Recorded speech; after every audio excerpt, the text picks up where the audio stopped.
تو آپ نے فرمایا وہ تو ایسا بادشاہ ہے کہ اس کے گھر میں دنیا کی ساری نعمتیں جمع ہو گئی ہیں۔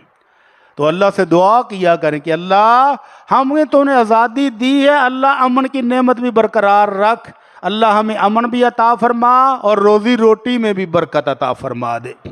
قابل احترام دوستو، بھائی اور بزرگوں، آزادی اور وطن، جن لوگوں کو پاکستان پسند نہیں نہ آتا، کہتے ہیں یار کیڑا وقت ہوئے تو نس جائیے تھو، واقعی کوئی شک نہیں، لاکھوں نوجوان بھاگ رہے ہیں یہاں سے، تنگ آئے ہوئے، ظلم و ستم سے، رشوت سے، بے ایمانی سے، فراڈ سے تنگ آئے ہوئے جا رہے ہیں، وگرنہ پاکستان سے نفرت کسی کو بھی نہیں ہے۔ ان سے پوچھیں جو یورپ میں بیٹھے ہیں، جو امریکہ میں بیٹھے ہیں، جو فرانس میں، اٹلی میں 25 سال سے وہاں بیٹھے ہیں، ان سے پوچھو کیا حال ہے، رو پڑیں گے کہ وطن یاد آتا ہے، لیکن جس دن ایئرپورٹ پر اترے اسی دن کانوں کو ہاتھ لگاتے ہیں کہ یار کتنے آ گئے ہیں۔ میرا ایک شاگرد ہے، اس کے والد صاحب بڑے سالوں سے امریکہ میں تھے، کہتا میں ابو سے منتیں کردا کہ ابو جی خاندان ہیں، پھوپھیاں نے، چاچے نے، انہوں دی اولاداں نے، صلہ رحمی بھی کرتے ہیں، چلو کدی عید تے ہی آ جاؤ، مل جاؤ، ایک دفعہ مل جاؤ پھر ٹر جائے جی۔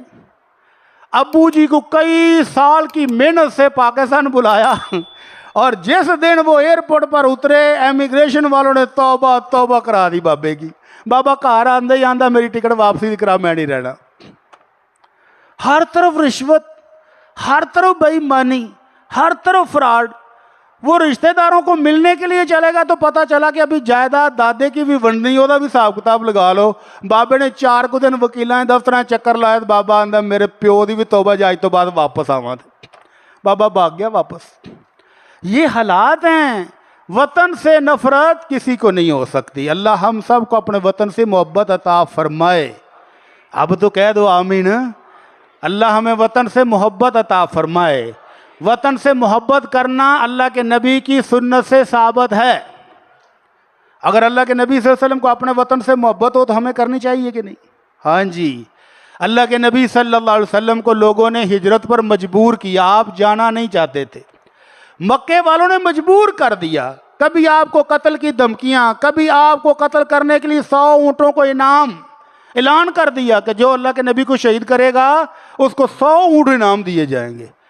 اتنے تنگ حالات کہ ابو ذر غفاری مومن ہونے کے لیے آئے ہیں، بہادر ہیں، جوان ہیں، اپنے قبیلے کے سردار ہیں، لیکن حالات ایسے ہیں کہ یہاں مکے آ کر بھی اللہ کے نبی کے گھر کا ڈریس ڈرتے ہوئے نہیں پوچھتے۔ کتنے دن؟ 40 دن چھپ کر رہے۔ اتنی جرت نہیں پڑتی کہ کسی بندے کو پوچھ لیں کہ یہ اللہ کے نبی کا گھر کدھر ہے۔ ایسے حالات میں بالآخر اللہ نے 13 سال کے بعد یہ مشقت، یہ محنتیں، یہ آزمائشیں برداشت کرنے کے بعد اللہ نے اجازت جب دی تو اللہ کے نبی صلی اللہ علیہ وسلم مکے سے جاتے جاتے پیچھے مڑ کر دیکھا، مکہ کی بستی کو دیکھا، بیت اللہ پر نظر پڑی تو اللہ کے نبی کیا کہتے ہیں؟ واللہ انک لاحب ارض اللہ، اللہ کی قسم تو سب سے زیادہ پاکیزہ اور سب سے زیادہ محبوب زمین ہے اللہ کی نظروں میں۔ اور دوسری روایت میں فرمایا واللہ ان ما اطیب من بلد احبک الی، اللہ کی قسم تو سب سے پاکیزہ شہر ہے اور مجھے محبوب بھی بہت ہے۔ ولولا ان قومی اخرجونی لما خرجت، اور اللہ کی قسم اگر میری قوم مجھے مجبور نہیں کرتی تمہارے اندر سے نکلنے پر، میں کبھی تمہیں چھوڑ کر نہیں جاتا۔ یہ اللہ کے نبی صلی اللہ علیہ وسلم کی محبت ہے مکہ سے، مکہ کی بستی سے۔ اور جب مدینہ منورہ پہنچ گئے تو مدینہ منورہ بیماریوں کا گڑھ تھا۔ اللہ کے نبی صلی اللہ علیہ وسلم کی دعا سے پہلے یہ بیماریوں کا گڑھ تھا، اور جس کو بخار چڑھ جاتا تھا کڈ کڑا کے دیندہ سی۔ اما جی عائشہ رضی اللہ تعالیٰ عنہ کو پتہ چلا کہ ابو کو بخار ہے، ابو کی تیمارداری کرنے آئی تو ابو رو رہے ہیں بخار کی وجہ سے، اور اب مکہ کو یاد کر کر کے، اور شعر پڑھ رہے ہیں، ہائے وہ کب آئے گا مکہ کے پہاڑ، اور کب آئے گا بیت اللہ، کب میں مکہ جاؤں گا، رو رہے ہیں۔ ادھر سے نکلی تو دیکھا کہ بلال بھی مسجد میں بخار میں تڑپ رہے ہیں اور ساتھ وہ بھی رو رہے ہیں۔ بلال بھی کہہ رہا ہے ہائے اللہ کب مکے کے چشمے مجھے ملیں گے، وہ مکہ کی گھاس تک کو یاد کر رہے ہیں۔